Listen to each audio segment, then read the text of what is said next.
Good afternoon, collectors and friends. Welcome to our final regular edition of Leighton's Loft. As after today's episode, we'll be moving to a once per month, the first Wednesday of every month. If you are interested in talking about your collection and being a guest potentially on a future edition of Leighton's Loft or Trading Card Therapy, you could send me an email directly to leighton@justcollect.com. What's up, Nick? We're getting a lot of grief for starting late, but that's what we do. That's who we are. I mean, listen, it's in my name, right? Hey, you're busy. You got a lot of stuff going on. Oh, believe me, I wish I wasn't, but it's part of the reason why I'm actually adjusting the schedule the way it is, because it's just been Too much. Yeah, it's just, it's not too much. It's too much that I'm trying to do at once and trying to figure out where I can still enjoy the show with you, Lou, not feel stressed, be on time, get guests, so much. No sweat, Chris. But anyway, that's fine. I was having fun.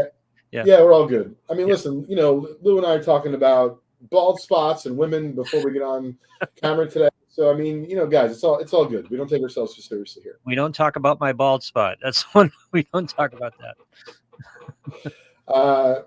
So anyway, really do appreciate you guys having been here for, some of you, I guess, a couple of years at this point. Sincerely appreciate it. It's been a lot of fun.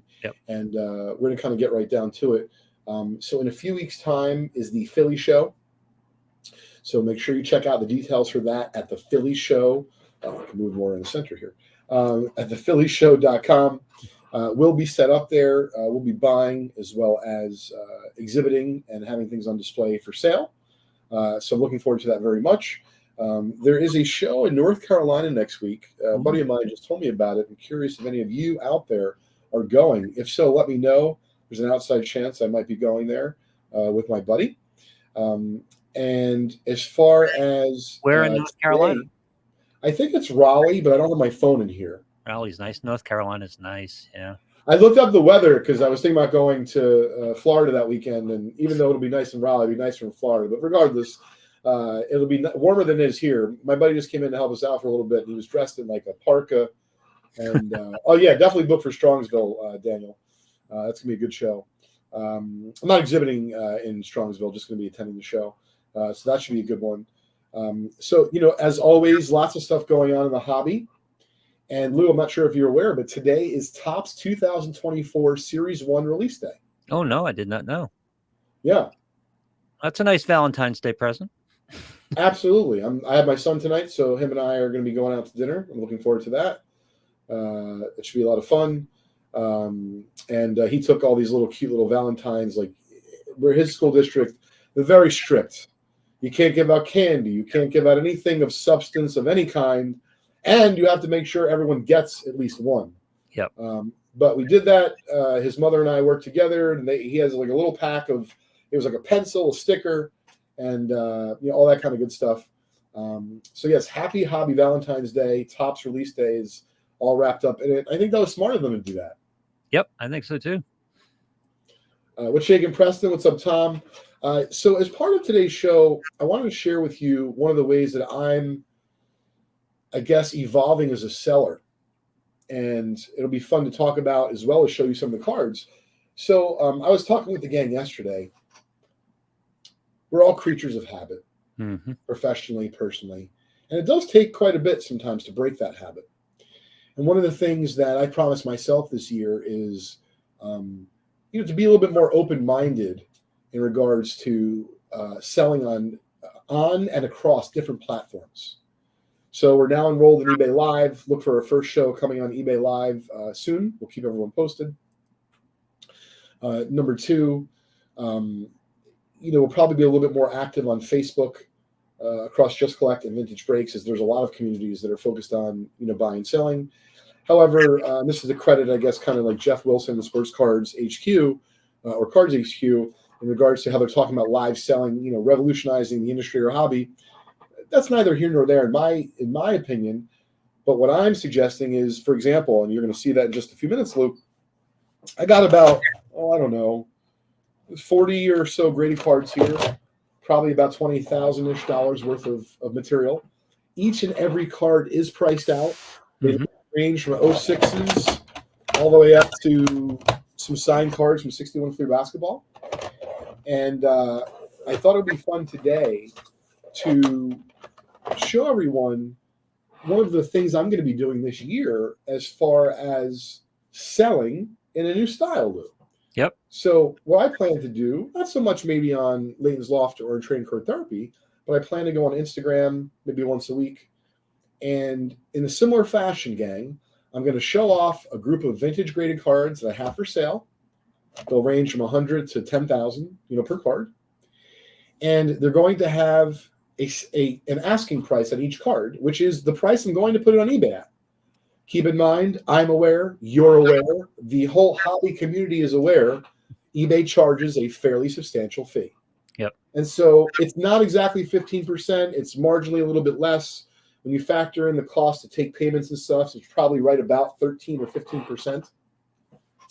And so even though this is not going to be the case every time, for today, the cards we're showing off, these will be the cards in about, 5 days or so. We will put them on eBay.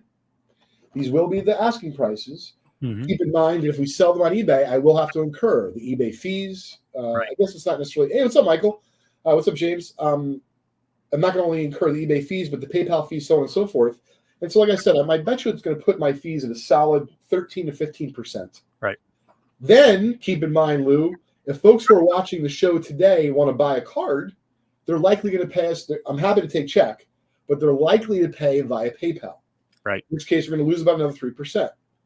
So keep in mind, this is not going to necessarily be the case for each and every single group of cards that we're going to sell. However, for today and for our last regular edition of Leighton's Loft, I'm showing off, I think it's a really nice group of cards. The prices, once again, will be the eBay fixed price that it's going to launch at in about 5 or 6 days. Right. If we sell any before, for today's show, you're not only getting the first peek at these cards, and no one's been told about these cards yet, but you're also going to be able to take off 15%. And the reason why, just for full transparency, is because I am not losing those fees to eBay. Right. If there's a way that I can make the card more affordable to you, I'm happy to do that. Keep in mind, so that way, if you ask, you already know the answer. I am willing to take PayPal on these. We will not charge you for it, but keep in mind, if you tack on the PayPal fee I'm going to endure, plus about the 15%, that means that we're selling these cards for about 18% less than they're tagged at. Yep. I'm only sharing this with you so you can kind of understand not only where I'm coming from, but, and this will be a fun experiment, I can pretty much guarantee you I didn't count them, but it's about 30 or 40 cards, gang. So is it 1, is it 3, is it 7? I don't know. But I can guarantee you at least a couple of these will sell shortly after being listed on eBay. Yep. So what I'm trying to say in a nutshell, and I'm not trying to upsell anyone, it's not my style, but if you are watching today's show and you happen to be in the market shopping for whether it be an 06 or something you see in here, it really is an excellent time to take advantage because you're getting first crack, you're getting a reasonable discount versus where it is on eBay, and there's no haggling. So you don't have to worry about if you put it up there, does someone write you back? Because we've all been there, Lou, and this is something that's happened to me, and it's a stinker when it does happen, is if you write someone on eBay, hey, I'm interested in such and such card, do you either have any flexibility or will you sell it for such? And then when you go back, you're like, oh my God, they sold the card and either the person paid full freight or even worse, maybe they answered the question of someone else first. Yep. And they sold that card to the first person to contact them. So I thought this would be kind of fun to do today, Lou. No, and everybody loves the deal. This is a great way to go about it because you're getting essentially an exclusive deal just for showing up today. Yeah, and listen, even if you don't take advantage, me personally, like I love going to card stores. I love going to card shows. I like going to card conventions. So at the very least, if you're on your lunch break, if you're in the bathroom taking a break, just watch on your phone or somewhere else. Once again, thanks for joining us. And, you're going to have a nice group of cards that are going to be presented in just another minute or so. And would love for you to not only enjoy it, but if you see something that you want to buy, awesome.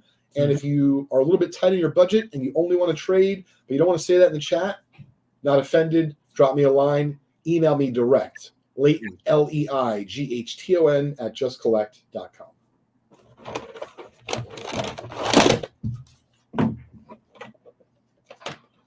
All right. Lou, without further ado, I'm going to start going through. Ooh, starting with a T206. Yeah, we got several T206s. I'll take off the prices so you can see them more clearly. It's a Jake Beckley Hall of Famer. Really nice centering. And that is at $4.25. And once again, these are the prices that we'll be asking on eBay. If you are interested, we would sell them for 15% off for today's show. And if you do pay via PayPal, it's all right. We will not be charging additional for the fees. Nice. Here is a Nap Lajoie. This is a little bit of a tougher variation. It's interesting, Lou. A lot of folks feel like his portrait is the most desirable, and it is. But if you look, like there's hardly any batting variations, meaning this version of Nap Lajoie in the T206 set currently on eBay. Oh, interesting. Yeah, that one's $5.75. Again, you want to buy directly, 15% off. Okay, this is an interesting card because even though Old Mill's a little bit of a tougher back, folks don't think it's that tough. And you're like, wait, why is it 2,500 for a 1.5? But first off, definitely looks better than a 1.5. Secondly, a PSA 3 just sold in PWCC for about 3,600. So if you do the pricing and back it out, 2,500, I think it's right in line with where the market is. And the Hugh Jennings Old Mill portrait, I believe, has like a total pop of like 7 or 8 with PSA. So it's not the easiest T206 back to find. The Hugh Jennings in an Old Mill. Big discount on that too at 15%. Yep. I'd rather have the 33 Gaudy Nap as well, James. It's going to cost you tens of thousands of dollars more. That's true. Here is Art Kruger. PSA 5.5. That is $5.25. Beautiful. Nice color on that. Yeah. Here is Fred Merkel. Known for the infamous baseball play, Merkel Pops a Boner. Google it. Yeah. That is a polar bear back. Couple more. One more T206. James Westlake, Southern Leaguer. Really good eye appeal for 1.5. Minor paper loss right there. Moderate staining, but really, and the stamp of a J. But other than that, like I said, it's a really good looking card for 1.5. All right. I don't get many of the E90-1 set in. Label American Caramel, baseball series subjects of 100. Key card in this set is Shoeless Joe Jackson, but I do have a Hall of Famer right here, Fred Clark. This is the Pittsburgh version. It seems to be authentic. It says minimum size not met. For those that don't really know why people or why grading companies say this, meaning it's not trimmed, it's because, Lou, this is interesting, that these cards were produced, right, with like a lot of rudimentary cutting procedures back in the early 1900s. And, you can imagine that some of the sizes were not always still have the JJ. I'm not sure which one you're looking at. What's up, Ashish? How are you? I still have the Joe Jackson, yes. So this is the Fred Clark Pittsburgh version. Mm-hmm. Here is an M101-5 Jake Daubert. It's a blank back. No.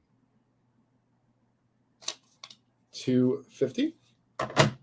Here we have some nice 33 Gaudis coming up, and I know a number of folks in our community, Jim and Andrew and some others, are actually working on the 33 set. I don't think either one of those guys need these, but here's a really nice, fresh group of 33 Gaudis, starting off with some Hall of Famers. Very sharp, wouldn't look out of place in a near mint holder. Gabby Hartnett.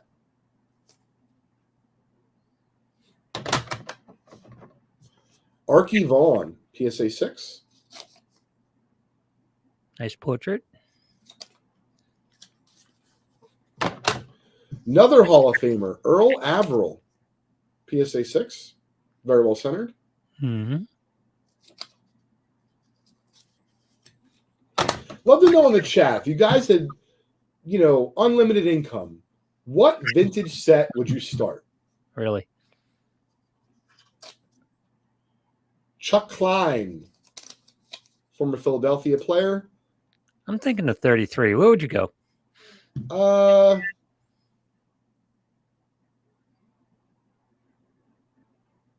Yeah, it's not that easy.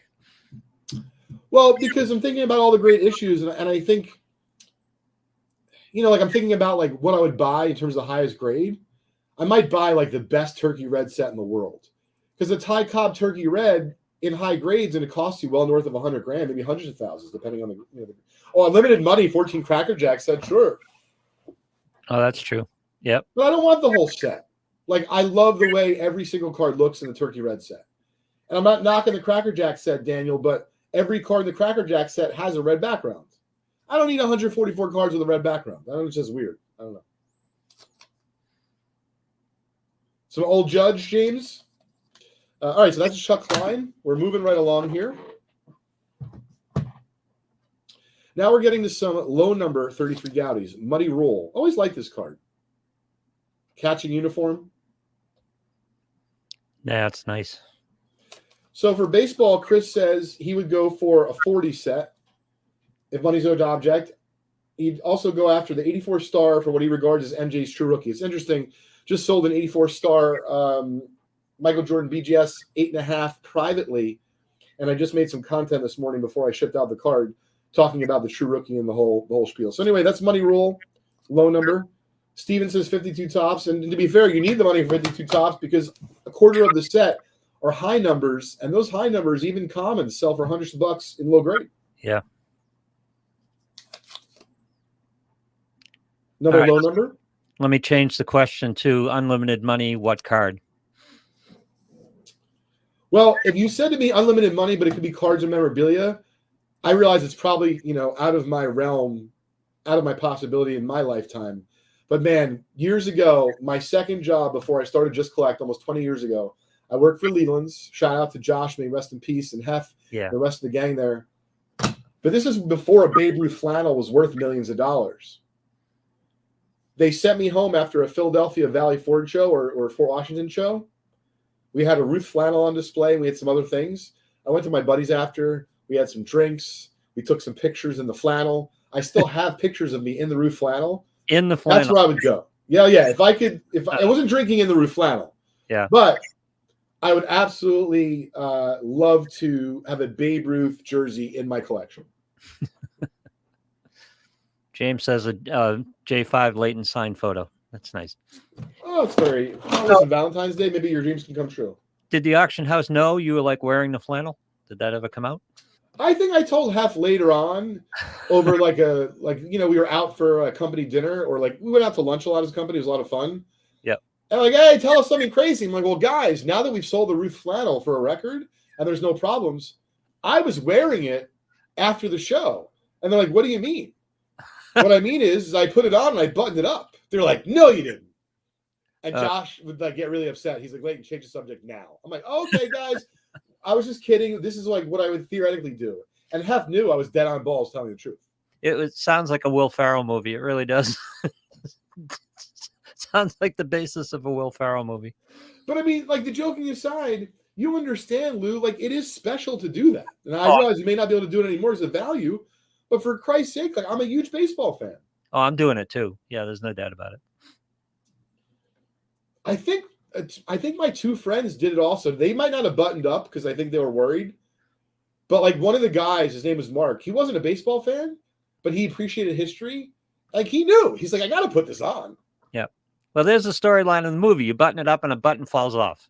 And then you spend the rest of the movie trying to fix it.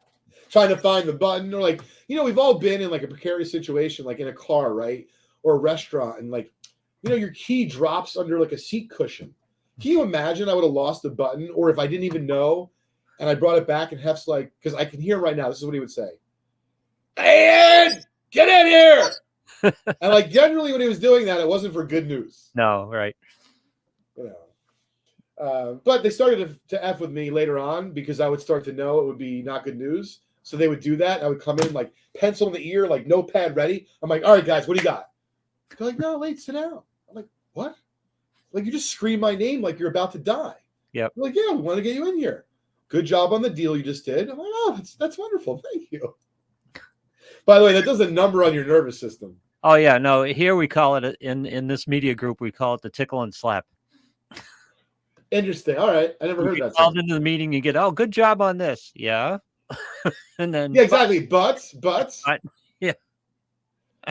But you drank the last coffee again. You didn't replace the filter. Yeah, Monty's right. I forgot about this. Oh my God, that's such a good episode. When He's purposely trying, was it the Ruth or the Garrick? He was purposely trying to ruin the jersey by eating and like licking his fingers, which is totally disgusting. Dragging the World Series trophy around in the parking lot. Yep. Such a good all right, reference, so Monty. Thank you. here's a low number of Watson Clark PSA 6. That is 650. Here is some other PSA 6s from the 33 Gowdy set. I promise they're not all 33 Gowdies, but there are several. Will Ferrell, Eddie Farrell, either way. Mm-hmm. I think this is one of the coolest cards in the set, non-star. Just love, like, you got the mound, you got the grass. It's cool. Yep, like a sunset behind him. Yep. Exactly.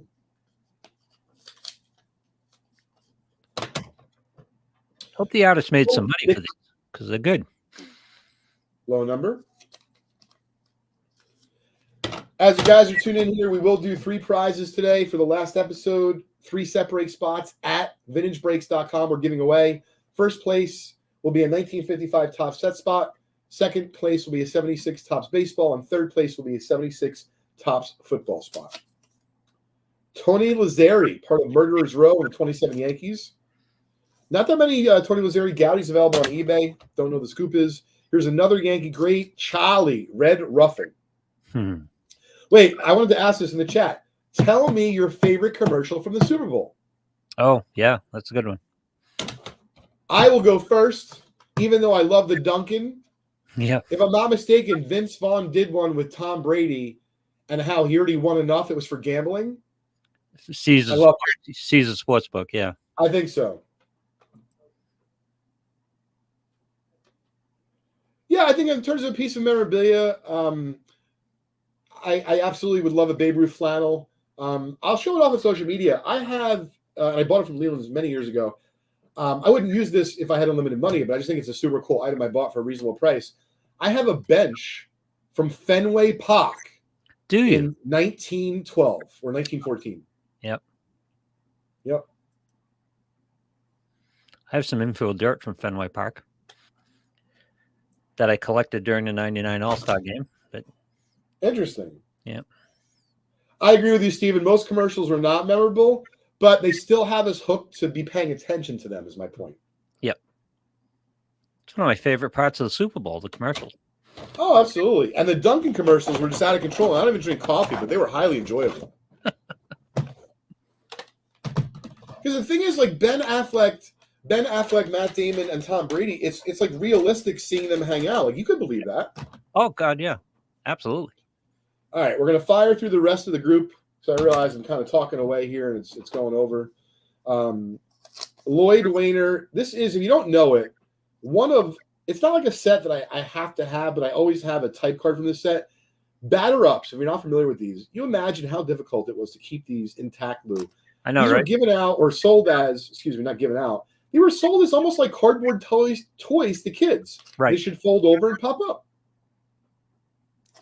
So, yeah, one intact would, what are the odds, right? And no one was really. I was saying in a 5, so like reasonable condition to buy a Hall of Famer for $300, pretty good.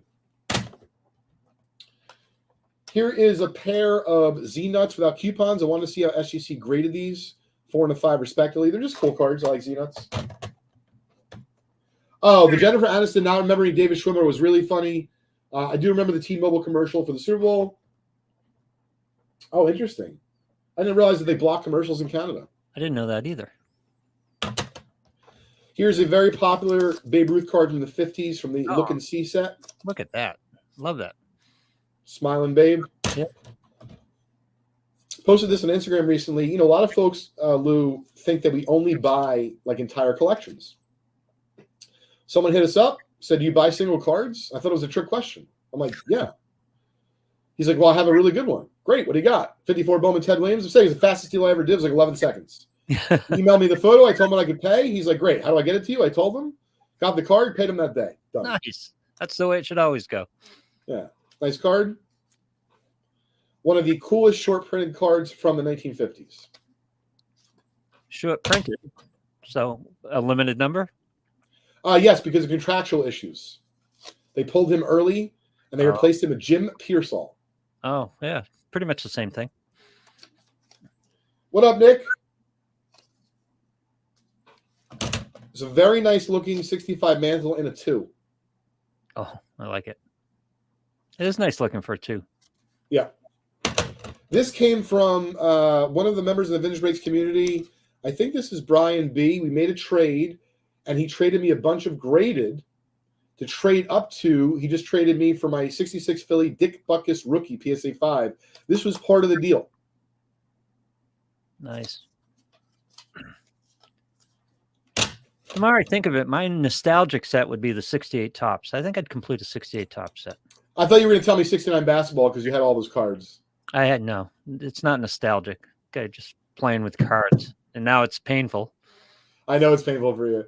This is the only hockey card, but it is a cool one. Johnny Bauer, Hall of Fame rookie goalie for the Rangers in a PSA 3. High grade 50 Bowman. I just happen to love this set. Each card is an individual piece of art. I remember when Daniel hit that, Ted Williams. 3rd year Jimmy Brown. To me, some of the most affordable cards in the hobby are the non-rookie, like early cards of Jim Brown in like mid to high grade. They don't cost that much, and they should.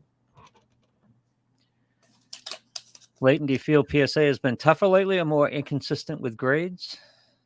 I feel that they have been consistently inconsistent. There you go. It's Boomer. tough. Love Boomer. Boomer rookie. Very few 9s on eBay. This was another card I received in the trade. So once again, if you see something in this group that you'd love to have or buy, but you don't quite have the fundage at the moment, drop me a line. I love making a deal. Nick said, "Can buy that Bauer, please." Is he saying he'd like to buy that Bauer? Is that what he's saying? I think so, yes. All right. Well, we like making deals as we go, so I'm going to pull it for Nick. Just a couple more cards. I think this is the most modern card in the batch. You got it, Nick. All right, these are some of my extras from the 61 Fleer basketball set. I am actively working on it. So if you have 61 Fleer basketball signed cards also, would love to trade you, or you can buy one of these 3 cards. The SGC, Michael says if he has a lot of people going to SCG, the backs are really nice too. The way they mounted are just beautiful. Yeah. All right, here is one of my favorite cards from the 1951 Topps ringside set, the Cinderella Man himself, Jimmy Braddock.